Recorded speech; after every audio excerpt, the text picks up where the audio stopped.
লোকেদের সমস্যা অবশ্যই শুনতে ভালো লাগে এবং সেগুলোর যদি সলিউশন বার করতে পারি সেটাও ভালো লাগে, কিন্তু নিজের জন্য, মেন্টাল পিসের জন্য, নিজের মেন্টাল হেলথের জন্য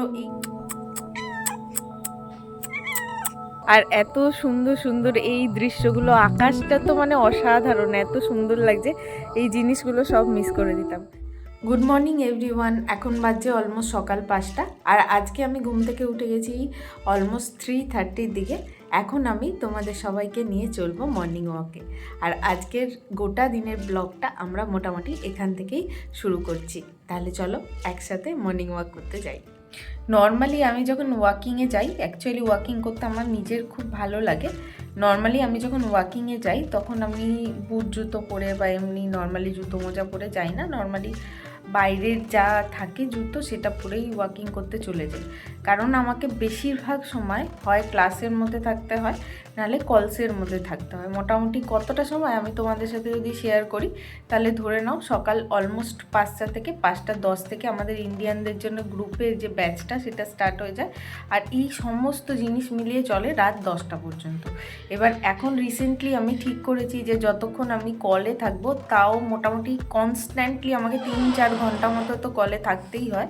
তো এই সময়টা আমি বসে না থেকে আমি ওয়াক করব, কারণ কোনো রকম মুভমেন্টের মধ্যে থাকব। তো সেই করতে করতে আমি কলটা অ্যাটেন্ড করব, সমস্ত কাজগুলো করব সেই কলে। এবার এটা করতে গিয়ে আগের দিন আমার সাথে যেটা হয়েছে সেটার কারণেই আজকে আমি জুতো মোজা পরেই বেরোচ্ছি। দাঁড়াও তোমাদেরকে দেখাচ্ছি। আগের দিন বাইরে হাঁটতে হাঁটতে আমার পায়ের এই অবস্থা কখন হয়ে গেছে আমি নিজেই টের পাইনি। আমি কনস্ট্যান্টলি 1.5 ঘন্টার উপরে কলের মধ্যে ছিলাম, 2 ঘন্টা মতো।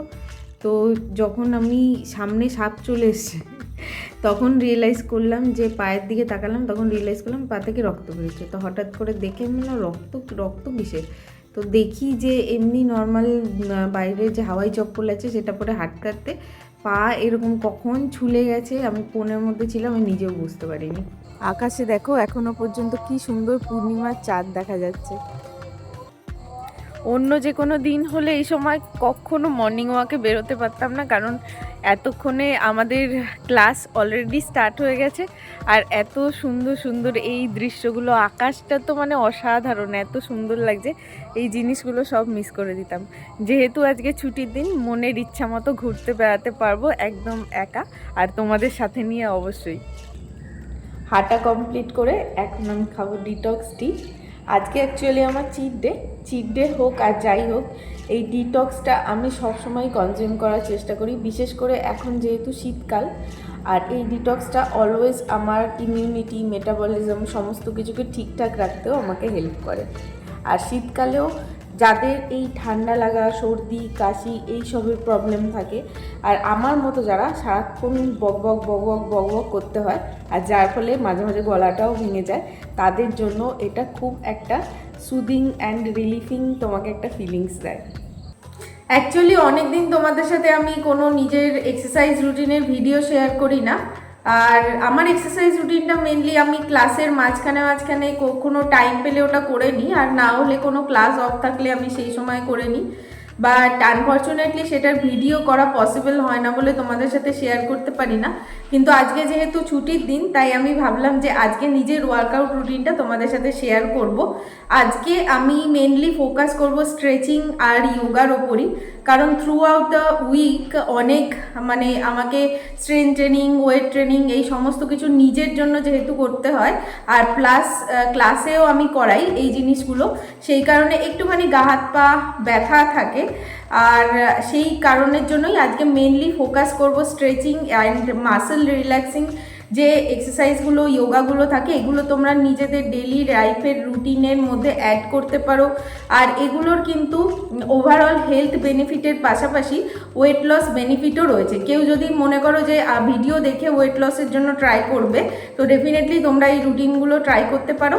আর আমি নিজে একটা যোগা ফ্লো ডিজাইন করেছি, সেটাও আজকে করব এবং তোমাদের সাথে পুরোটাই শেয়ার করব। নর্মালি আমি আর অনিমেষ ডেলি একসাথে এক্সারসাইজ করার সুযোগ পাই না, কারণ টাইম হয়তো অ্যাডজাস্ট হয় না আমাদের দুজনের। তো আজকে যখন আমরা করছি তখন ফুল বডির ওয়ার্ম আপ দিয়ে স্টার্ট করব। ফুল বডি স্ট্রেচিং ফার্স্টে আমরা করে নেব। যোগা বলো, স্ট্রেংথ ট্রেনিং বলো, কার্ডিও বলো, যে কোনো ধরনের এক্সারসাইজ স্টার্ট করতে গেলে কিন্তু সবসময় ওয়ার্ম আপ দিয়েই স্টার্ট করা উচিত, কারণ এটা যে শুধুমাত্র আমাদের বডিকে ফ্লেক্সিবিলিটি দেয় তা কিন্তু নয়, আমাদের বডিকে ইনজুরি থেকেও কিন্তু প্রোটেক্ট করতে হেল্প করে। ওয়ার্ম আপের ফলে বডিতে ইচ অ্যান্ড এভরি পার্টে ব্লাড ফ্লো ইনক্রিজ হয়। আর তার পাশাপাশি কিন্তু দেখবে যখন আমরা এক্সারসাইজটা স্টার্ট করি, ডাইরেক্ট যদি তুমি কার্ডিও করো বা যোগা দিয়ে স্টার্ট করো বা স্ট্রেংথ ট্রেনিং দিয়ে স্টার্ট করো, তোমার বডিতে সেই ইনস্ট্যান্ট এনার্জিটা কিন্তু সেই মুহূর্তে আসে না। ওয়ার্ম আপ করে নিলে আমাদের বডি কিন্তু অনেকটাই এনার্জাইজড হয়ে যায় এবং রেডি হয়ে যায় নেক্সট এক্সারসাইজগুলো করার জন্য। আমার নিজের ওয়ার্ম আপ সিকোয়েন্সে অথবা যখন আমি লোককে ট্রেন করি তাদের ওয়ার্ম আপ সিকোয়েন্সে খুব ভাইটাল একটা পার্ট হলো কিন্তু স্পাইনাল মোবিলিটির।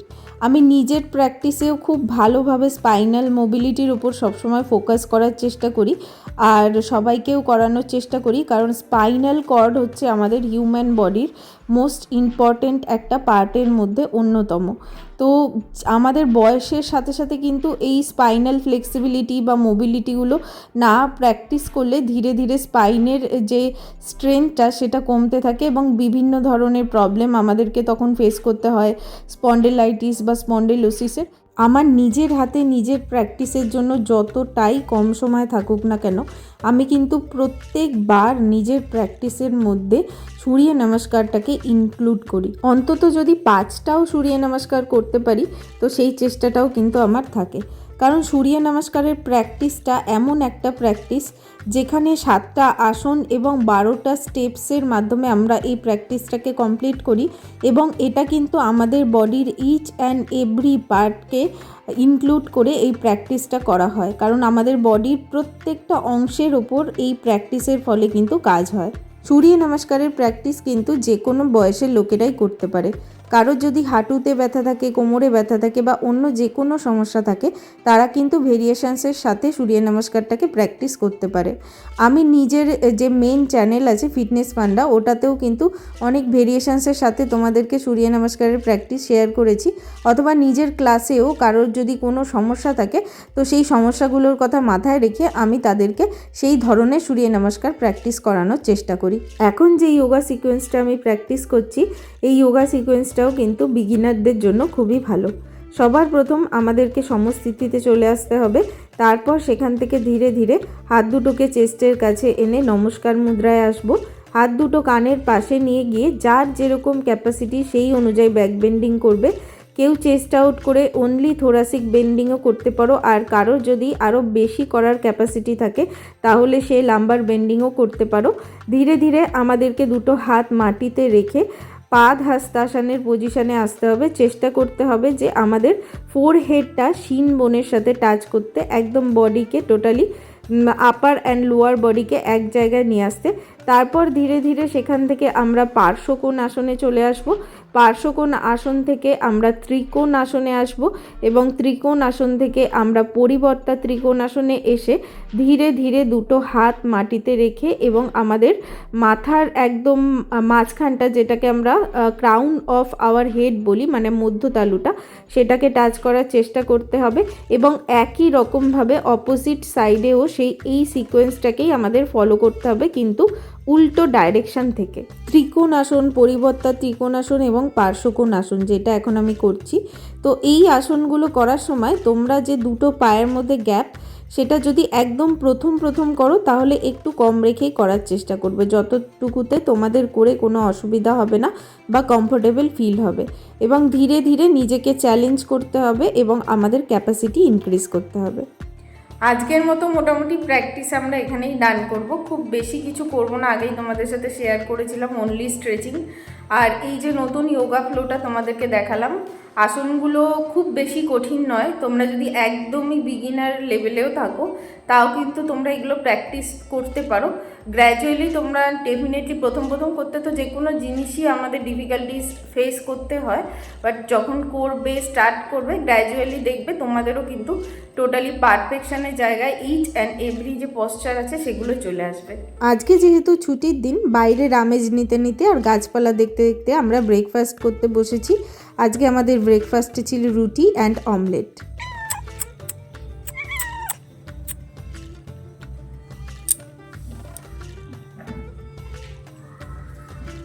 কেমন দুষ্টু, নিয়ে ছো মারলো, একদম পিছন ফিরে বসেছে আমার দিকে। এই দুষ্টি। প্র্যাকটিস কমপ্লিট করে আমরা এখন একটু বেরোচ্ছি। ছুটির দিনে তো পেন্ডিং কাজগুলো করে নিতে হয়, নাহলে গোটা সপ্তাহ আর একদমই হবে না ধরো। আর আজকে একটুখানি কেনাকাটা করতে যাব, মেনলি গিফটের জিনিসই, সেই কারণেই বেরোচ্ছি। আর পেছন দিকে এদিকে দেখো কে শুয়ে আছে। ওই কাঁচরাপাড়ায় সবার প্রথম এখন আমরা এসেছি অঞ্জলি জুয়েলার্সে। আর এখান থেকে একটুখানি হচ্ছে কি প্রিয় গোপালেও যাবো। তো অঞ্জলি থেকে জিনিস কেনা আমাদের কমপ্লিট। আর এখন আমরা চলেছি প্রিয় গোপাল বিষয়তে। প্রিয় গোপাল বিষয় থেকে এখন আমরা সোজাসুজি চলবো শ্বশুরবাড়িতে, যেহেতু ছুটির দিন।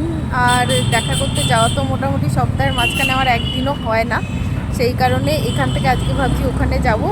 আর দেখা যাক আজকের লাঞ্চটা এখন পর্যন্ত কিছু জানায়নি, তবে আজকের লাঞ্চটা মনে হচ্ছে ওদের সাথেই করা সৌভাগ্য হবে। আর এখন চললাম তাহলে।